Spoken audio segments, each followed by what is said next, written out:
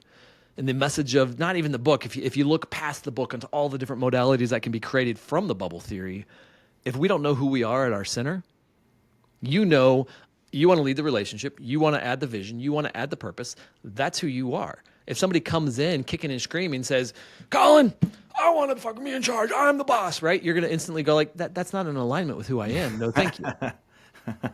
No, thank you. Yeah, no, thank you. So if we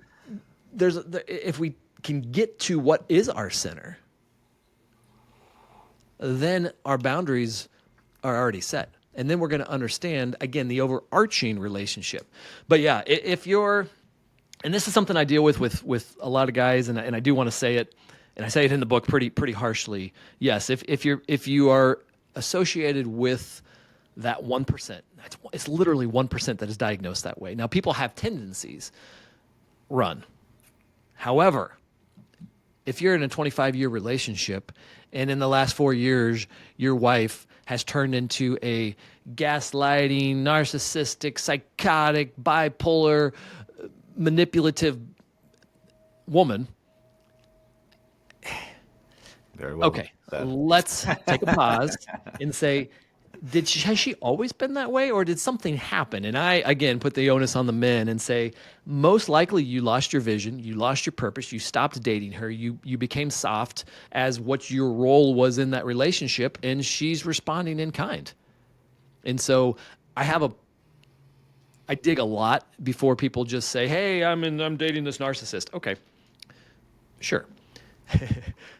Is it truly that disorder? Because there are those disorders and they cannot be fixed in a relationship. That just will not happen. However, if you're in a relationship that you mentioned that just slid, well, then you got to look in the mirror first. And then that goes obviously back to what is your center and how do you get to your center? You know, the bubble theory itself is very straightforward. This is a framework to handle everyday life, everyday communication, everyday conflict. And I do believe it can eradicate conflict.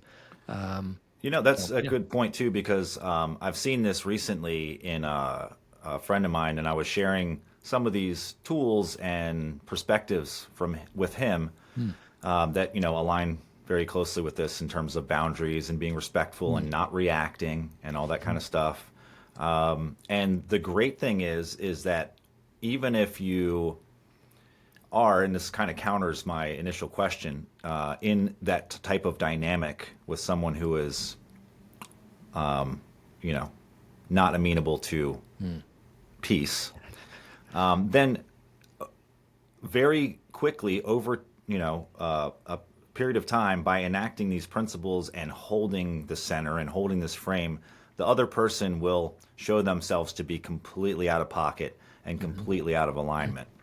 And so this is why, I used to say, in terms of boundaries, learn how to make a boundary coming from self-love instead of coming from trying to control the other person. Yeah. Because if it comes from self-love, you can stand in that. And even if the person is attacking you, it becomes very evident very quickly that they're in the wrong. And it becomes very difficult to maintain that position even for someone who's convinced of it. Well, one of two things is going to happen, right? If you put your boundary up and start getting back to your center and operating from your center, one of two things is going to happen in your relationship within 2 months, right? They're going to say, hey, I like this and I want to be part of this relationship. Or they're going to say, yeah, no, I don't want to like this. And you're going to say, okay, time to go then. It's plain as simple as that, right? So we owe it to ourselves, and we owe it to our kids, and we owe it to our significant others to be authentically in our center. Don't you want to surround yourself with someone that's going to want to be with you because of who you are authentically without having to hide?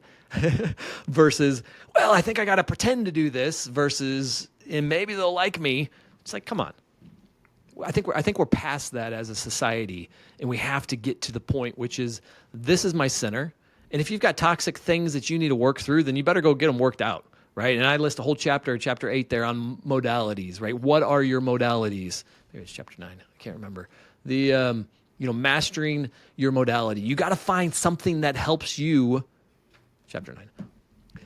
Get to those modalities and learn how to get the big boulders out of the way, because we're going to spend the rest of our life, with the fine sand and getting down to the granular level. Like, nobody's ever going to be non-expansive, but if we can't figure out how to set down those boulders and clear out the channel first, nobody's going to want to. Well, let me rephrase that. We're going to attract what we are. So, do the work, get to the center, figure it out, and then understand the energy that's coming in underneath, because that is what decides it. That is where we as society has to be. As men, if you want to lead the relationship, if you want to be in a co-led relationship that's mutually both pushing forward together, then unless you know where that's at, you're going to have a hard time finding it without being there yourself. Mm-hmm. Yes, the further we are from center, the harder it is to find our way back, especially when we have conditions that are affecting us, forces that are outside of our control. But, one question that came up is like, is this relationship Aikido?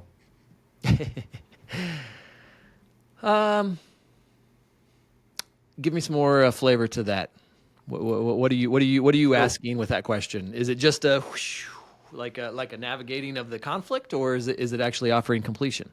Well, it occurred to me, and and Tai Chi also especially really is like this idea of not butting in and not running away either.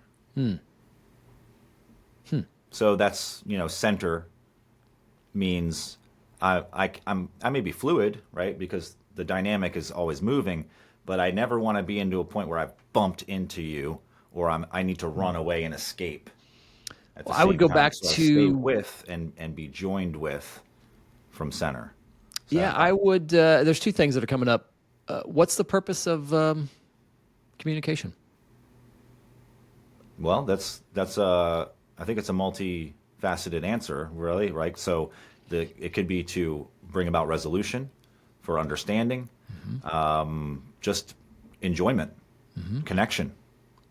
Yeah, and so I hypothesize or theorize in the book that communication, when someone asks a question or makes a statement to their significant other, it's for completion. It's really what it comes down to, is the reason behind her coming in with two different dresses is she wants to be seen and heard and wants completion. And so if we look at this, is this avoiding completion? No, I would look at this as, it's not just a manipulation of energy around and avoiding the topic, but it's actually offering the relationship full completion in little bubbles. And it's completed with little tiny bubbles. And so the analogy of, you ever seen a kid in the yard and they're blowing the bubbles and they run out, and they top one and it pops, right? And they don't cry, they blow another bubble. It's like what's next? As opposed to those giant bubbles that get bigger and bigger and bigger. Then suddenly everybody in the whole house is like, stopped looking at it. Oh my gosh, would you look at that freaking bubble? It's the size of the car. And then it's drawing so much attention. And then that's what happens when bubbles aren't completed, is that they draw a lot of attention and they cause a lot of chaos, when actually what's really desired, I believe, in communication in a relationship is just completion. I share about my day because I want completion. I am with you and have questions, and I want your input because I want completion for what's actually happening in my life. So I definitely see a connection with Aikido and Tai Chi then, and for sure, because it's like, for example, with Aikido, the attacker comes in, right? Uke comes in with his attack, and Nage's job is to allow him to complete the attack, but in a way that is harmonious, right? So it's not stopping it with blunt force. It's merging, connecting, and seeing the energy through, so the attack gets completed, but it's not, it does no harm. So in that sense, it's like a dance in a sense. The Yeah. energy is moving, the dynamic, and how do we engage with that energy in a way that's harmonious. Love it. I remember it was one Thursday night at your farm, and there was a fire going, and you're like, David, let me show you how to do this hand stuff. And I was like, oh, I can't remember the name of push hands or something that you were showing me this energy, and it was all about flowing, right? So if somebody comes in hard this way, it's how do you adapt it and flow, and that exercise stays with me to this day. And I've tried to simulate it in some other situations. I'm like, wow, it's not quite how Colin taught me, but I think it's close. So yeah, there probably is some overlap for that for sure. That's a beautiful tie-in. Cool. I had a question now because I saw also you had the charts of various energy sine waves of emotions. And I took a look at that and I was like, okay, I've seen something like this before. I've never seen it measured in actual hertz, but I'm very familiar with like Hawkins scale, it might be called, or in like Sedona method, they talk about AGFLAP, right, which is like the apathy, grief, fear, lust, anger, pride, the scale of emotions and the energy that increases as we go up the scale. We get to like courage, we break through, and then the higher states of like neutrality, freedom, logic, understanding, love, peace, joy, enlightenment, etc. So, can you tell me a little bit about the those hertz waves and how you came across that information? Yeah. So everything in life is a vibration and a frequency, and so I've dived deep into this rabbit hole for many years now, and The quantum realm. yeah, the unseen, that's a whole different conversation outside of the scope of this work. But we definitely got to chop that up here soon. But Okay, we'll put a footnote. yeah, absolutely. And the best way, I think the most palatable way to discuss this is that some frequencies, like fear, so a lot of organized religion operates on the basis of fear. And it's a very sluggish, slow frequency. The sine waves are long and drawn out, and it's dense. It's slow is one of the ways to do it. And so I like to flip that sine wave kind of into a pendulum. And so imagine that pendulum is swinging back and forth. And so back and forth. And so then as you go higher up the spectrum of emotions, one of the highest emotions that's been recorded is peace before enlightenment. And so peace, it almost looks like a straight line because it's moving so quickly. It may swing, but it swings right back. And so if you're in a relationship and you're operating out of fear or a lower vibration or a lower frequency, right? It's going to take a really long time to swing. And then you get, oh, I feel better. And then the next thing you know, oh my gosh, oh, I'm at the center. Oh, wait, I'm swinging all the way over to here. And it's a lack of control. And especially as men, I truly believe that we have to operate from a strong, stable perspective. So if you go into a vibration of peace, which is a vibration that I spend a lot of time perfecting, learning how it feels in the body, how it vibrates through the body, it's very fast. And so yes, you may still get knocked a little bit. Life happens, but you immediately are back to center. And so the frequency waves, if you look, instead of looking at them as a sine wave, but you look at them as a pendulum, you're almost looking like a straight line. So that's I can definitely sense that. That's interesting because what I sense more internally is stillness. But that makes sense because there's less, it's not this wild swinging. Even if it's slow, it's very vast, whereas it's a very fast vibration, but it's tighter. And so it feels more like stillness to me. So maybe that's yeah. And if you actually get into the frequency waves, if you think about how much space is covered, and I haven't done a lot of this research, but just bringing this up with what you're talking about, there's a lot more white space with peace because it is moving so quickly. You're covering a lot of ground, so that would actually make sense over the same period of time how much ground you cover, and if that ground is very much in the middle, that would resemble stillness. So the stillness, in my experience, is it becomes like an anchor for my mind, right? So my mind, if it's, all over the place, connecting inside with the embodiment practices brings things to a coherence.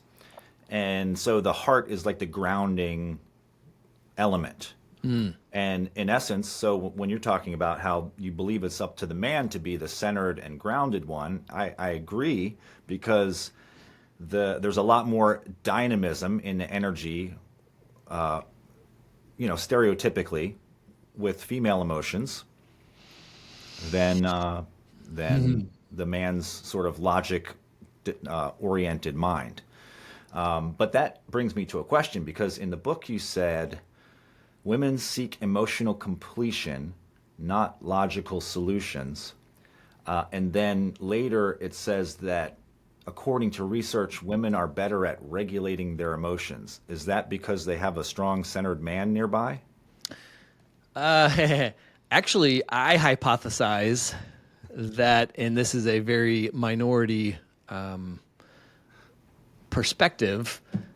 I'm curious where that says later in the book, though, because I don't remember. I actually say research tries to say that, but I'm actually of the belief that men have a better aptitude for emotional control. Now, I would send the resounding alarm to that statement as well. And of course, we're speaking across the board here, but this is definitely what I have observed. Now, of course, there is also a large degree of men who are emotionally retarded. Absolutely, and they haven't practiced. They've never been taught. Disconnected is a better word. Pardon me if I offended anyone. Heaven forbid you cannot offend, Colin.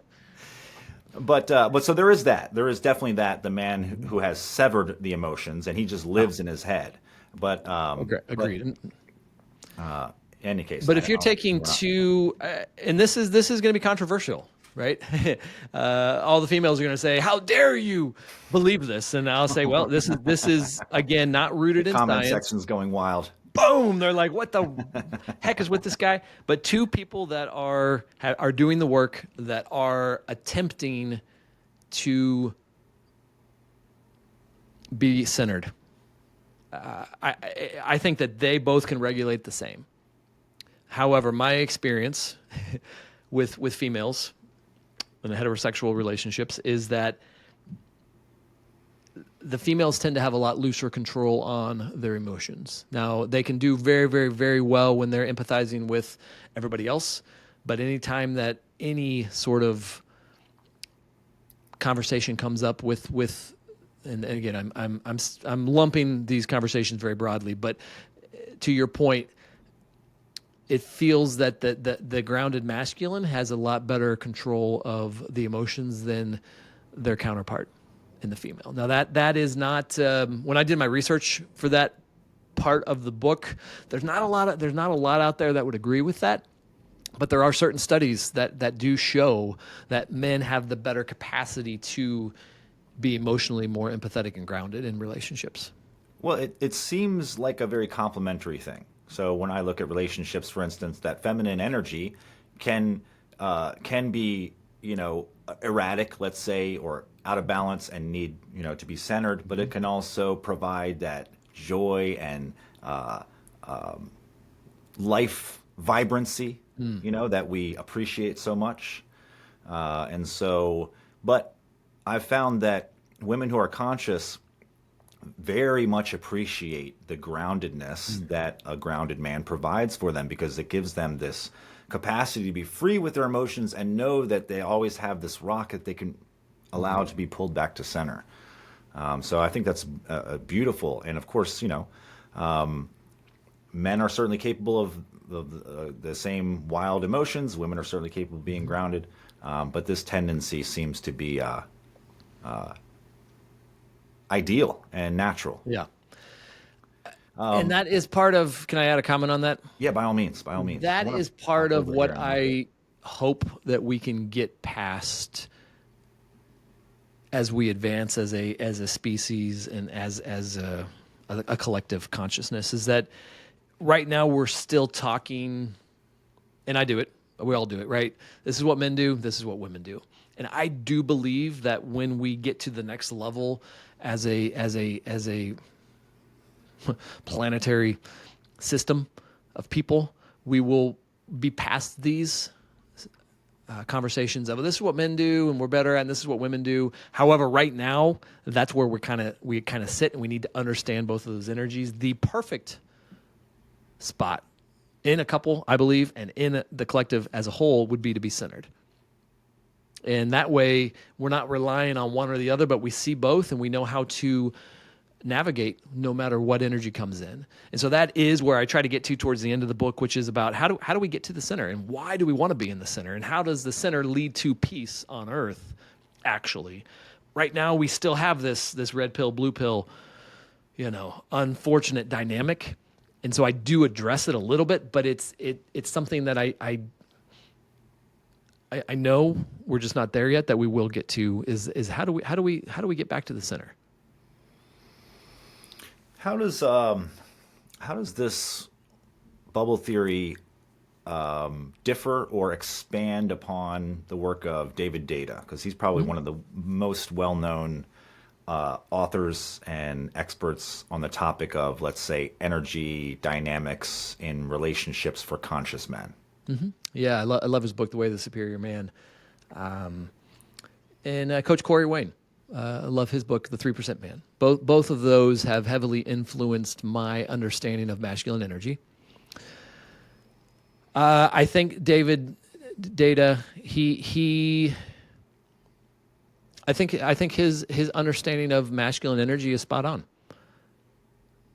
My belief and my knowing and my stance is that, yes, that is explaining half of the picture. And instead of bifurcating again, men into this group and women into this group, I cut through that and say, no. Both of these energies are within us. The Sophia code, the divine feminine, is just as much available in me as the David Dita Way of the Superior Man energy. The masculine and the feminine in their full divine presence are in all of us. And so I like his approach. I've read his book many times. I've studied it. It has influenced much of what I do. And going back to your original question about the overall bubble in the relationship, 100%. We need to, while we're leading, while we're wooing, while we're engaging with our lover, we need to put that masculine energy out. The thing is though, what if we are not properly aligned? Then first we got to get properly aligned. But then when we put that masculine energy out, but what happens when she puts a masculine energy out? Now, the bubble's strong overall. Well, do we want to just expand it and get into a disagreement and a fight, or be so confident in who we are at the center that we say, hey, in this situation, she's throwing out masculine energy. Perfect. I'm going to complete that, because the ultimate goal is completion. So yes, I highly respect his work. He's a pioneer on the masculine, and I can't think of too much that I disagree with him on with what he's done. Okay, but this is just taking it to the next level in terms of being able to see the bigger picture between these dynamics and how to be more savvy in how you operate, rather than just being 100% the man on all levels. And Steaks for dinner. and now I also think that with the right dynamic, there's nothing wrong with that, and that can work famously, amazingly. So let's see. One of the examples that you had given in the book, it was the contractors are taking too long, and this was the woman's gripe. The new kitchen's being remodeled or whatever, and the contractors are taking too long, and she's upset about this. And maybe I'm mixing two, so pardon me if I'm mixing them up. But yeah, okay. Well, let's just start with that. The contractors are taking too long. She's upset, and in my mind, I'm just going to put myself in the situation. In my mind, it's like, this isn't your worry. I'm taking care of this. Mm-hmm. So you don't need to worry about this. It's just going to take however long it takes. And what I'm seeing happening is you're trying to control the situation. Now, I'm just analyzing it. I wouldn't necessarily communicate this in this way. I would be a little more savvy, but I'm just being very direct here. So what I'm sensing is her unwillingness to have acceptance for what is, and also trying to control the situation. Let's say I've already taken care of it, I'm the one dealing with the contractors. I'm the one now. Of course, probably, likely, hopefully, she's been very instrumental in picking the style, the colors, all of that, because that's what I need her for. But in terms of dealing with the business and things, I don't need her help or her input, and it's actually not helpful. So I would ask you in that situation, again, So how do I deal with that? Yeah. So I would ask you in that situation, again, without knowing the full, hey, the husband is managing the entire project, the female's managing the entire project, because I've been in construction world for many, many years, and both of them do occur. But I would go back to the bubble. Stop. What we do is as men and what we do as relationships is that we start focusing on so much more than what the actual bubble is that she's presenting. This isn't about right or wrong or you're stepping on my toes. That's my freaking job to be the masculine role here. She presented a bubble, which she had a frustration. The bubble is they're taking too long and I'm frustrated. That's a masculine energy that she's expressing. Well, one, she's allowed to do that. Two, we're allowed to hear it. And so if we're standing in our center, instead of sitting there and getting our ego hurt and saying, well, hey, honey, that's my job. You go do what you can stay out of my business. I told you I'm running this. We could take a step back and be like, hey, there's a masculine energy coming in. She's got a frustration. Well, what she is desiring is to feel seen and heard and have that bubble completed. So my bubble theory would say we recognize that that's masculine, that she's got something that's going on, and then we complete that, and then that bubble dissipates. Versus if I come back in strong with another masculine energy, hey, I told you, woman, that I'm handling the freaking remodel. Get your nose out of my business. What's that going to do? That's masculine to masculine. And the next thing you know, you're going to have a fight, and it's just going to escalate.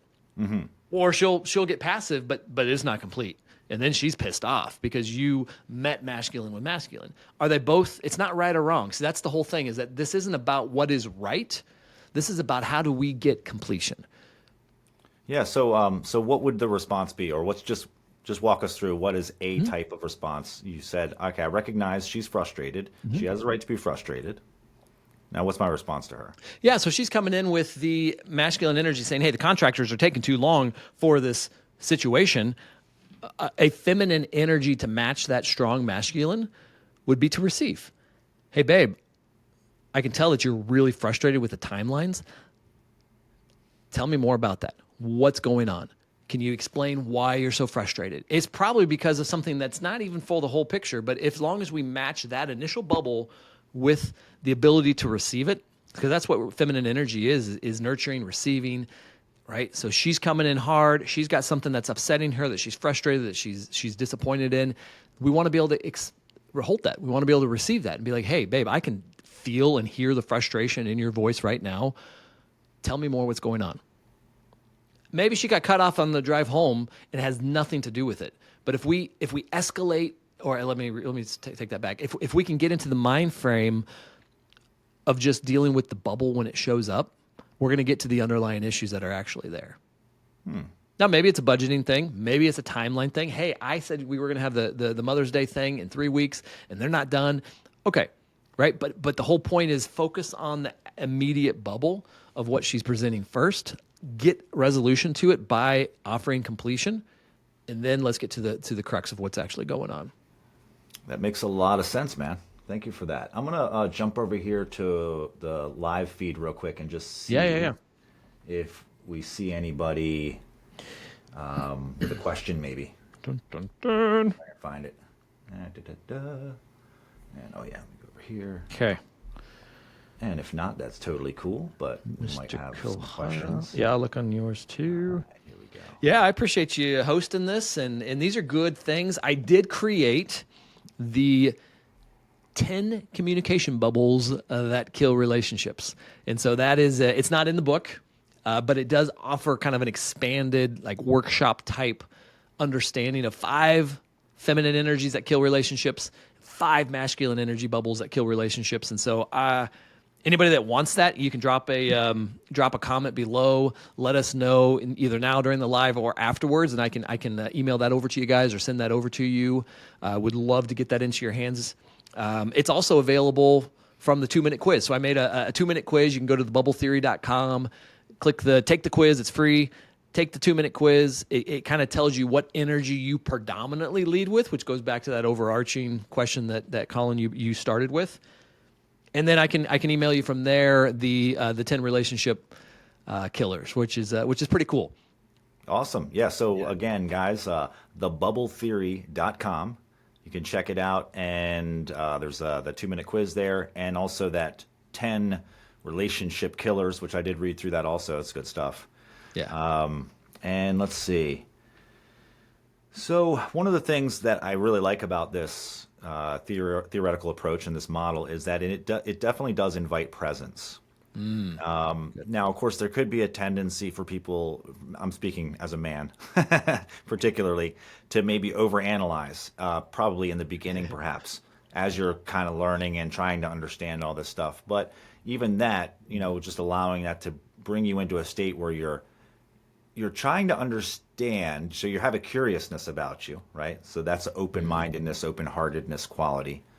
And what we're doing is, as far as I understand, is we are in communication and we want to respond to this person in a way that's amenable, and will invite deeper connection, understanding, harmony, and completion, as you said.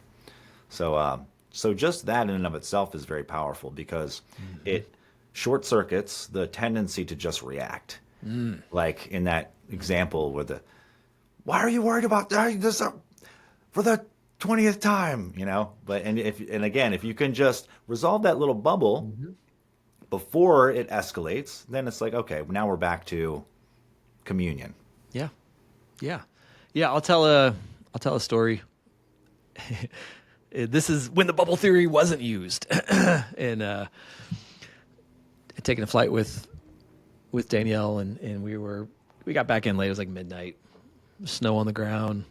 I'm in a super happy mood. She had been feeling sick, and I didn't realize how sick she was feeling, because she's a pretty tough cookie, right? So she can put a good game face on. And so we get down, and then getting back to the car, and I like get a snowball out of the ground. I'm like, oh yeah, this will be fun. And I put it down her shirt, right? I'm thinking, hey, we're on the ground. We made it home. I hate flying. I'm home sweet home. I can actually feel the earth. And boom, that's me playful, right? That's me being not that observant. And she was like, oh, she took this deep. She's like, can you not put snowballs down my back? And that's a very masculine energy. She's just like, boom, putting the line down. Now me, author of the bubble theory, right? You were expecting giggles, I'm sure. I was thinking we were gonna have a little snowball fight, right? I was like, hey, this will be fun. She's gonna laugh. We're gonna play. Fuck. No, I didn't read it. So again, she comes in with an energy that's masculine. And what did I do? Of course.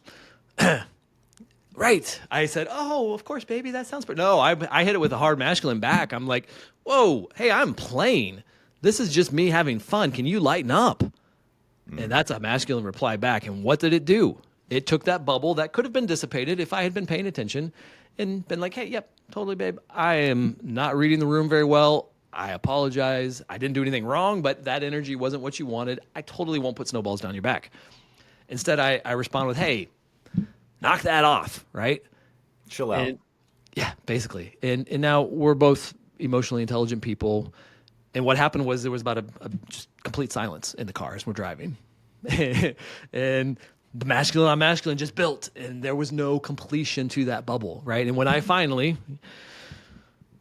days later, realized, oh shit, that was me not completing her bubble in a healthy way, and instead putting my ego in there going like, no, I want to play, we're going to play, right? Again, we didn't devolve into an argument. It didn't scream and yell. There wasn't any of that occurred, but I didn't complete the bubble. And when I look back on it and be like, you know what?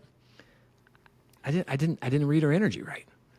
And so even in that situation, when I was able to finally understand down the road, hey, this is what actually happened. If I had just completed it, she would have been like, oh, thank you. Thank you for acknowledging and completing her masculine entry with a soft feminine receiving. And that whole thing could have been avoided, and lesson learned, right? So again, we're not perfect. Nobody's perfect. Nobody's going to always have the framework, right? But as I've continued to progress and I test this theory out and put it into practice in my relationship, this stuff works because it does keep us centered. It keeps us present in the here and now. And it's and I look at it with these little microcosms, right? They're little baby bubbles. When you look at the book, right? There all these little masculine, feminine bubbles is what's going on. And all we need to do is just solve the one in front of us. Complete the one in front of us. Solve sounds like my masculine talking, right? complete the one in front of us. Solve the riddle of the feminine. Yes. Yeah. Well, no, because actually there's a lot of truth to that. And I think that many men are going to find this book invaluable in terms of giving them some kind of a roadmap and an understanding as to when she says this or when she does this, this is likely what it's meaning. This is the underlying thing. And if I can understand that, now I know how to respond. Because this is I think it's one of the greatest challenges that men have. I can speak from experience because I've been in relationships where the communication was horrid and it was constant bubbles expanding to explosion. And I've been in relationships where it was extraordinarily harmonious, natural and flowing and effortless. And so when the dynamic's there and it just works, no problem. But when something's not working, but we don't understand what's the problem. And like I stated the thing very clearly. What is the problem? Or you heard the words that she said. This is exactly what you said. What is the problem? And because there's all this subtext and underlying meaning and energy, and just being aware of that, and then having some tools to navigate. Yeah, the final thing that I really would want to point on is emotions, right? So the way that I phrase emotions in chapter 10 is that bubbles have colors.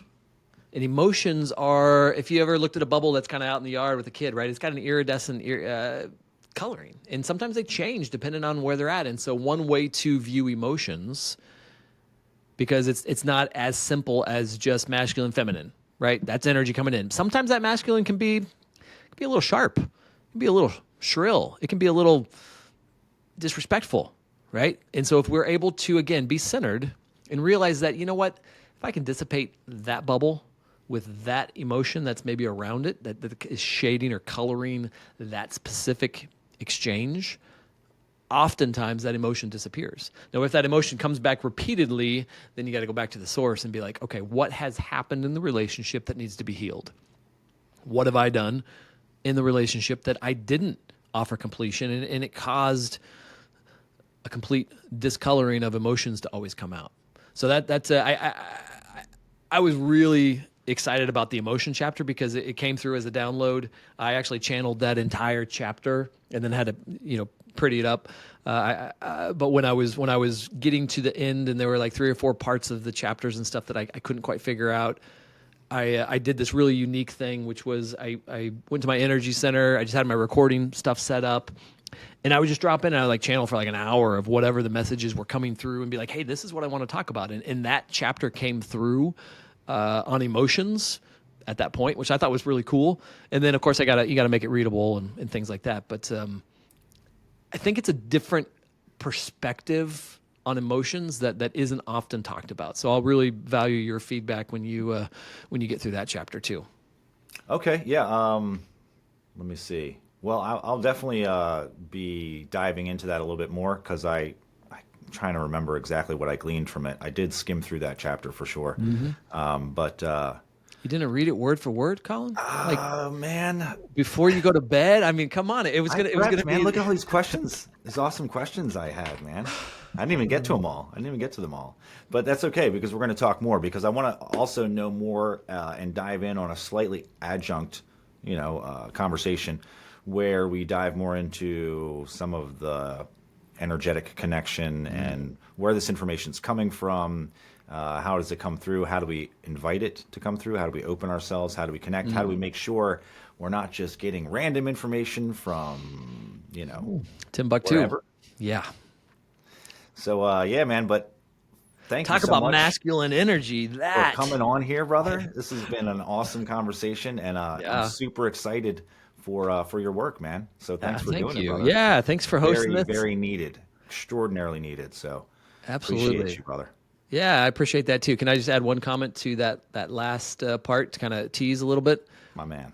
So part of the masculine energy within us is making sure that the containers that we set are pristine. And that involves a relationship container, but that involves every other type of container that we work in. So if we are doing energy work, if we are getting messages and connecting to divine, we have to make sure, because of our masculine energy, which we all have, females can do this, males can do this. This is gender non-specific, but that masculine energy is crucial in setting pristine containers. So I look forward to that conversation much further down the road for sure. Well, who knows? It may be sooner than we think. You got some big stuff coming up too. You wanna give my people a little tease of what you're working on? Oh yeah, cool. So my work is with embodiment, mainly working with men, helping them to develop this center, this capacity to respond, not react, but also really deeper than that. It's like once we get through the layers of just dealing with my shit, it becomes more about what can I uncover and discover about myself and about life, about who I am, and learn how to embody that. So actually be it and not try to approximate myself to what I think that should be, but actually to know what it is because I've gone inside and discovered it. So this has been amazing work. I'm super excited about what we've been doing and what we've been able to accomplish in my group and things, but also going to be doing more of these conversations. And so I'm excited. I've got Danny Goller coming on the podcast next week. He is known as DMT Danny. He created an experiment whereby he found that if you shine a 650 nanometer diffracted laser on a flat surface and you smoke dimethyltryptamine, you can see code running in the surface, like the Matrix. So I'm very interested about this too. He can see that, or you can? Who? Anyone can see it. Two people can see the same thing, is what you're telling me. They see the same thing, yes. So it seems now that's not common, is it? Well, it doesn't happen in the world of hallucinations. Yeah. People see what they see. And so there may be some overlap, but it's not the same. We can't point to it and say, this is what I see. Yes, if I move my head this way, it looks like this. From over here, from up here, it's different. And so I have been very interested in diving into simulation theory for a couple of years now. I was just kind of looking through my channel recently, and I was like, oh, search simulation. It was like 2 years ago was the first actual simulation video that I did. But I've been thinking about it for quite some time before that too. And just from doing some of the internal meditative work that I've done through like the practices from non-dual Shiva Tantra, which is kind of like my lineage. There's a practice called the Drigdrisha Viveka, whereby it's the translation is something like the distinction between the seer and the seen. And it takes you through this meditative process and working with your senses through direct experience, not through some theory or philosophy, but getting a direct experience of seeing and knowing how your mind is creating your experience. So we don't actually experience a world out there. In fact, according to many quantum physicists today, they say there's absolutely no way in the world to have any certainty that anything at all exists outside of your own awareness. We haven't come up with a test for that yet, so we don't know. But one thing is certain, we're not experiencing what's out there. We're experiencing our mind's internal representation of it, which is basically like seeing the icons on the screen of the computer and thinking you understand the chips and the circuitry and the internet that's powering the whole thing. You have no understanding from looking at what's on the surface. So our senses are like an interface to a world that we cannot perceive, but we perceive our mind's internal representation of it, which is a simulation. So just with that understanding, we recognize I am absolutely living in a simulation. But how deep does the rabbit hole go? This is what I'm very curious about, and I think this experiment might point to the next step. Well, I find it fascinating, so thank you. Yeah, thank you for sharing that, because this appears to be potentially one of the first scientifically quantifiable experiences with DMT. It's pretty big. In fact, there's a lot of interest in this right now, which again is why I'm super stoked and jazzed to have Danny on and discuss this further. I have not seen the code yet personally. I did see some gears, which other people have reported seeing prior to the code. So we shall see. But yeah, exciting times, man. So much Love it. coming together on the convergence with consciousness and technology and awakening and everything else. So Love it. Thank you, Colin. Thank you for hosting this and fielding some questions. And yeah, look forward to watching your interview with Danny. That's going to be amazing. And answering any questions that arise in the meantime. So until then, absolutely, brother. Thank you. yep, my brother, it has been an absolute pleasure. Likewise. And much love to you, my man, and look forward to connecting again soon. This has been a lot of fun, bro. So Awesome. Thank you, man. Talk soon. you got it. All right. Peace.